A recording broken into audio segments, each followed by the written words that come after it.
कथा जन्माष्टमीची. ही द्वापार युगातील कथा आहे. त्यावेळी पृथ्वीवर राक्षसांचा अत्याचार खूपच वाढत होता. तेव्हा पृथ्वी मातेने गायीचे रूप धारण केले आणि ती ब्रह्मा आणि विष्णू या दोघांकडे गेली आणि ब्रह्मा विष्णूला पृथ्वीवर राक्षसांकडून होत असलेल्या अन्याय अत्याचारांविषयी सांगितले. तेव्हा ब्रह्मा हे विष्णूंना म्हणतात, हे प्रभू, पृथ्वीचे रक्षण करण्यासाठी आपला 8वा अवतार धारण करण्याची वेळ आता आली आहे. तेव्हा विष्णू म्हणतात, ठीक आहे, ब्रह्मदेव पृथ्वीचा उद्धार करण्यासाठी, राक्षसांपासून तिचे रक्षण करण्यासाठी मी मानव रूपात जन्म घेईन. भोजवंशी राजा उग्रसेन हे मथुरेचे राजा होते. त्यांच्या मुलाचे नाव कंस होते. कंस हा जनतेवर खूप अन्याय अत्याचार करायचा. त्याच्या ह्याच क्रूर स्वभावामुळे त्याने त्याचे वडील उग्रसेन यांना सुद्धा बंदी बनवून कारागृहात डांबून ठेवले. कारागृहात जाताना महाराज उग्रसेन कंसाला म्हणतात, एके दिवशी तुझ्या पापाचा घडा नक्की भरेल. तू माझा मुलगा आहे याची मला खंत वाटते. सैनिक त्यांना बंदी बनवून कारागृहात घेऊन जातात आणि मग कंस मथुरेत राज्य करू लागतो. तेव्हा कंसाची लहान बहीण देवकी हिच्या विवाहाची तयारी चालू असते. देवकी ही मथुरेच्या राजा उग्रसेन यांचे बंधू देवक यांची छोटी कन्या होती. ती कंसाची खूप लाडकी होती. तेव्हा कंस देवकीकडे जातो आणि म्हणतो, देवकी, उद्या तुझे लग्न होणार आहे आणि तू कायमची इथून निघून जाशील. तुझ्या विना हा राजमहल खूप खाली खाली वाटेल. तेव्हा देवकी देखील म्हणते, बंधू, मला सुद्धा तुमची खूप आठवण येईल. मग दुसऱ्या दिवशी देवकीचा विवाह वासुदेव नावाच्या यदुवंशी सरदारबरोबर होते. मग देवकी आणि वासुदेव या दोघांचा विवाह पार पडल्यानंतर कंस वासुदेव याला म्हणतो की माझ्या बहिणीवर खूप प्रेम आहे, म्हणून देवकीला मी माझ्या रथातून स्वतः सोडायला येणार. तेव्हा वासुदेव देखील म्हणतात, ही माझ्यासाठी खूप सौभाग्याची बाब आहे. महाराज कंस विवाह संपन्न झाल्यावरती देवकी आणि वासुदेव यांना आपल्या रथातून सोडायला निघतो. देवकीच्या वडिलांना तिला सोबत भरपूर धन, धान्य, दागिने दिलेले असतात. पण देवकी आणि वासुदेव यांच्यासोबत गप्पा मारत रथावरनं जात असतो. तेवढ्यात एक आकाशवाणी होते आणि ती कंसाच्या कानावरती पडते. हे कंस, ज्या देवकीला तेवढ्या प्रेमाने आणि आदराने तिचे सासरी सोडण्यासाठी घेऊन जात आहे, तीच तुझ्या मृत्यूचे कारण बनणार आहे. कारण देवकीच्या गर्भातून जन्म घेतलेला 8वा मुलगा तुझा वध करणार आहे. ही अशी आकाशवाणी ऐकून कंस खूप विचलित होऊन जातो. मग तो ठरवतो की वासुदेवाचीच हत्या करून टाकतो, जेणेकरून त्याला देवकीच्या गर्भातून जन्मलेल्या पुत्रापासून मृत्यूचे कुठले भयच राहणार नाही. कंस वासुदेवला मारायला लागतो, पण देवकी त्याच्या विनवण्या करते आणि सांगते, माझ्या नवऱ्याला मारू नको. मी तुला वचन देते, माझ्या गर्भातून जे बाळ जन्मेल ते मी स्वतः तुझ्या स्वाधीन करेल, पण माझ्या पतीस मारू नको.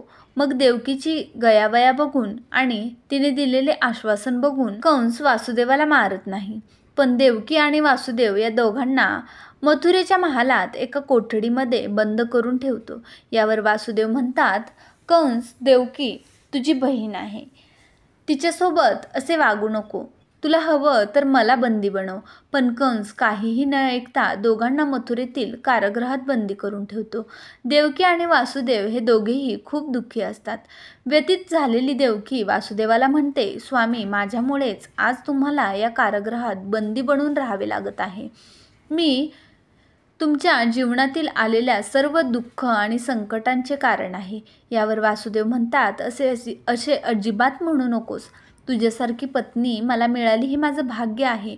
तू मला पत्नी म्हणून लाभली याकरिता मी मनापासून अत्यंत प्रसन्न आहे. एक दिवस असा येईल जेव्हा आपली इथून सुटका होईल आणि कंसाच्या पापाचा घडा भरेल. यावर देवकी म्हणते, कंस माझ्या गर्भातून जन्मलेल्या सर्व मुलांचा वध करेल. अशा परिस्थितीत आपण करायचं काय? कंस हा सतत वासुदेव आणि देवकी यांचा छळ करायचा. देवकीच्या ज्या पुत्राला जन्म द्यायची त्याला देवकीकडून हिसकावून घ्यायचा आणि ती डोळ्यादेखत तिच्या बाळाला मारून टाकत होता. दुराचारी कंस याने एक एक करत देवकीच्या एकूण 7 पुत्रांना तिच्या डोळ्यासमोर मारून टाकले. वासुदेव आणि देवकी देवाला प्रसन्न करीत होते की कंसाच्या अत्याचारातून बाहेर काढण्यासाठी आम्हाला मार्ग दाखवा, आमचे याच्यापासून रक्षण करा.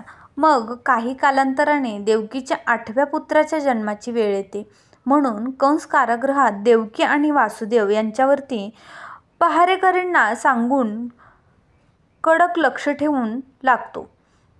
देवकी आणि वासुदेव हे कंसाच्या कारागृहात कैद आहेत ही बातमी नंद गावातील वासुदेव यांचे मित्र नंदराजाच्या देखील कानी पडते. मग देवकीच्या 8व्या पुत्राच्या जन्माची वेळ जवळ आलेली असते आणि दुसरीकडे यशोदा देखील गर्भवती असते. जेव्हा देवकी तिच्या 8व्या पुत्राला जन्म देते तेव्हाच यशोदा देखील एका मुलीला जन्म देते. हे दुसरे काही नसून पृथ्वीवर जन्म घेण्यासाठी श्रीकृष्णांनी रचलेली माया असते. भाद्रपदाच्या कृष्ण पक्षातील अष्टमीला रोहिणी नक्षत्रात श्रीकृष्णांचा जन्म होत असतो. श्रीकृष्णांनी जन्म घेताच देवकी आणि वासुदेव कैद असलेल्या कारागृहात एक दिव्य प्रकाश निर्माण होतो आणि वासुदेव यांच्यासमोर साक्षात भगवान विष्णू अवतरतात आणि वासुदेवांना सांगतात, हे वासुदेव, मी एक बालकाचा जन्म घेऊन देवकीच्या गर्भातून जन्म घेतला आहे. दृष्ट आणि पापी काळाचा संहार करण्यासाठी मी हा जन्म घेतला आहे. म्हणून कुठलाही विलंब न करता तू मला नंदकडे गोकुळात पोहोचव आणि नंदाकडे जन्मलेली कन्या सोबत आणून कंसाच्या स्वाधीन कर. असे म्हणताच विष्णू अंतर्धान पावतात. मग अचानक वासुदेवाच्या हातातील बेड्या आपोआप सुटतात. कारागृहातील दरवाजे त्याच्यासाठी उघडे होतात आणि सर्व पहारेकरी निद्रेत जाऊ लागतात आणि देवकी बेशुद्ध अवस्थेत पडलेली असते. मग वासुदेव त्या जन्मलेल्या बाळाला एका टोपलीत ठेवतात आणि डोक्यावरती टोपली घेऊन भर पावसात वादळ चालू असताना निघतात. यमुनेला श्रीकृष्णाच्या चरणाचा स्पर्श करायचा असतो म्हणून यमुनेचे पाणी वर येऊ लागते. मग वासुदेव बाळाला असे घेऊन जायचे याबाबत खूप चिंतित असतात. पण श्रीकृष्णांच्या चरणाचा स्पर्श झाल्यानंतर यमुना आपले पाणी खाली आणते. कृष्णाची ही सर्व अगाध लीला वासुदेव आपल्या डोळ्यांनी बघत असतात. मग यमुना पार करून वासुदेव श्रीकृष्णाला घेऊन नंदाकडे गोकुळामध्ये पोहोचतात आणि गोकुळात जाऊन वासुदेव राजा नंद राजाला सांगतात की मी ह्या बाळाला तुझ्याकडे सोपवत आहे. हाच मोठा झाल्यावर अत्याचारी कंसाचा वध करून मथुरावासियांना त्याच्या अत्याचारातून मुक्त करेल. यावर राजा नंद म्हणतात, मित्र वासुदेव, यशोदा आता गाढ झोपत आहे. मी लगेच या बाळाला यशोदेच्या शेजारी ठेवतो आणि या यशोदेने जन्म दिलेल्या मुलीला तुझ्या स्वाधीन करतो. मग वासुदेव नंदराजाकडून यशोदेच्या जन्म दिलेल्या बालिकेला घेऊन पुन्हा मथुरेत येतात. वासुदेवाने कारागृहात प्रवेश करताच कारागृहातील दरवाजे आपोआप बंद होऊन जातात. वासुदेवाच्या हातात पुन्हा बेड्या येऊन लागतात. सर्व पहारेकरींना देखील जाग येऊ लागते. मग बाळाच्या रडण्याचा आवाज येताच पहारेकरी कंसाला जाऊन सांगतात की देवकीच्या गर्भातून जे 8वे बाळ जन्माला आले आहे ते मुलगा नसून मुलगी आहे. हे ऐकून पहारेकरी कंसाला सांगतात की देवकीनं पुत्र नव्हे तर पुत्रीला जन्म दिलेला आहे. तेव्हा कंसाला वाटते त्याच्या भीतीने देव देखील घाबरले आणि त्यांनी जन्म घेतला नाही. विधीचे विधान बदलले आहे पण मी कुठलाही धोका पत्करणार नाही. देवकीच्या गर्भातून जन्मलेल्या कन्येचा देखील वध करून टाकेल. मग कंस देवकीकडे त्या मुलीला हिसकावण्यासाठी जातो. तेव्हा देवकी कंसाला म्हणते, कंस, तुला माझ्या 8व्या पुत्रापासून धोका होता. ही तर मुलगी आहे, मग हिला का मारत आहेस? तिला मारू नको. पण कंस देवकीची काहीही ऐकत नाही. कंस त्या मुलीला देवकीकडून हिसकावून घेतो आणि जमिनीवर आपटू लागतो. पण तेवढ्यात ती कन्या कंसाच्या हातातून सुटून हवेत जाते आणि अचानक देवीचे रूप धारण करते. देवी त्याला म्हणते, कंस, मला मारून तुला काय लाभ होणार आहे? तुला मारणारा तर ह्या पृथ्वीवर जन्म घेऊन आलेला आहे आणि तो गोकुळात पोहोचला आहे. एवढे बोलून देवी अंतर्धान पावते. हे ऐकून कंस खूप चिडतो. मग कृष्णाला मारण्यासाठी कंस अनेक राक्षसांना गोकुळात पाठवतो. पण कृष्ण सर्व राक्षसांचा अंत करून टाकतो आणि मग मोठा झाल्यावर तो मथुरेत येऊन कंसाचा वध करून तो राजा उग्रसेन, वासुदेव, देवकी, मथुरेतील जनता यांची कंसाच्या तावडीतून कायमची सुटका करतो. लहानपणी कृष्णाने महान कार्य केले जे कोणत्याही सामान्य माणसाला शक्य नव्हते. त्यांच्या जन्माच्या काही काळानंतर त्यांनी एक कंसाने पाठवलेल्या राक्षसी पुतनाचा वध केला. त्यानंतर शाक्तासूर, तृणवर्ता इत्यादी राक्षसांचा वध केला. नंतर गोकुळ सोडून गावी आल्यावर तेथेही त्यांनी अनेक लीला केल्या. गोचर लीला, गोवर्धन लीला, रासलीला इत्यादी प्रमुख आहेत. सौराष्ट्रात द्वारका शहराची स्थापना करून तेथे आपले राज्य स्थापले. पांडवांना मदत केली आणि विविध संकटांपासून त्यांचे रक्षण केले. महाभारताच्या युद्धात त्यांनी अर्जुनाचा सारथीची भूमिका बजावली आणि रणांगणावरच त्याला उपदेश केला. 124 वर्षाच्या आयुष्यानंतर त्यांनी आपली लीला पूर्ण केली. त्यांचा अवतार संपल्यानंतर लगेचच परीक्षितच्या राज्याचा काळ येतो. कलियुगाची सुरुवात राजा परीक्षिताच्या काळापासूनच झाली असे मानले जाते, जो अभिमन्यू आणि उत्तराचा पुत्र आणि अर्जुनाचा नातू होता. गोकुळाष्टमी कशी साजरी केली जाते? गोकुळाष्टमीच्या दिवशी अनेक भक्त व्रत, उपवास ठेवतात. गोकुळाष्टमीच्या दिवशी एकमुक्त राहून पांढऱ्या रंगाच्या तिळाचा कल्क अंगाला लावला जातो आणि अंघोळ केली जाते.